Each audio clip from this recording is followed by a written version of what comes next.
Halo adik-adik semuanya, masih semangat kan? Adik-adik tahu nggak apa sih perbedaan antara kebutuhan dan keinginan? Ayo, pasti bingung kan? Terkadang antara kebutuhan dan keinginan itu sangat sulit untuk kita bedakan. Kira-kira lebih penting yang mana ya? Ingin tahu lebih jelas? Yuk kita tonton video berikut ini.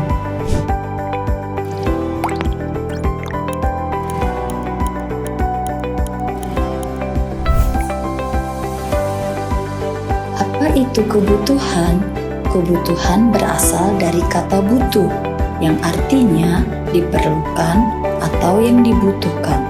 Sedangkan arti dari kata kebutuhan itu sendiri merupakan segala sesuatu, baik barang maupun jasa, yang harus dimiliki seseorang guna untuk bertahan hidup dan dapat hidup layak.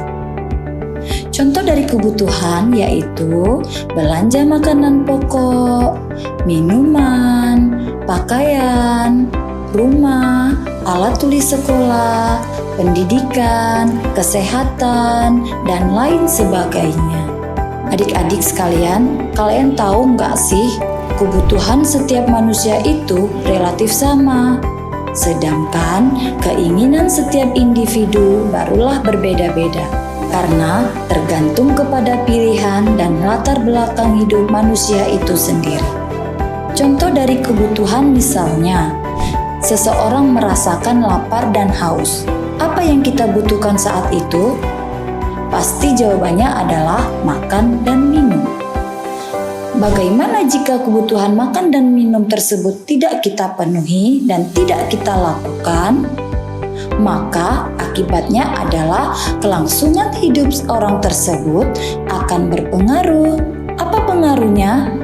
Tentu berpengaruh terhadap kesehatan, keselamatan raga dan jiwanya. Selain dari kebutuhan, setiap manusia juga memiliki keinginan yang berbeda-beda. Apa sih keinginan itu?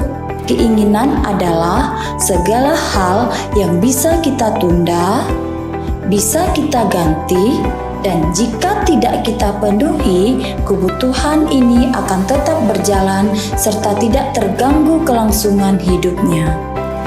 Contohnya, rumah mewah, mobil baru, berlian, makan di restoran yang mahal, liburan ke luar negeri, dan lain-lain. Mungkin kamu semua menginginkan itu, bukan? Tapi itu bukanlah kebutuhan utama kita. Kita masih bisa bertahan hidup tanpa itu semua. Terkadang manusia banyak sekali keinginannya, namun kita memiliki uang yang terbatas, sehingga tidak semua keinginan bisa terpenuhi seluruhnya. Maka sebaiknya kita hendaklah lakukan pilihan ataupun memperhatikan jenis kebutuhan yang paling mendesak dengan membuat skala prioritas kebutuhan, yang mana skala ini tersusun berdasarkan tingkat kepentingannya. Nah, bagaimana adik-adik semua? Setelah kalian tonton video tadi, sudah paham bukan? Di mana letak perbedaan antara kebutuhan dan keinginan? Semoga video konten pembelajaran kali ini dapat bermanfaat bagi adik-adik semua. Mohon dipelajari ya, dan sampai bertemu di video berikutnya.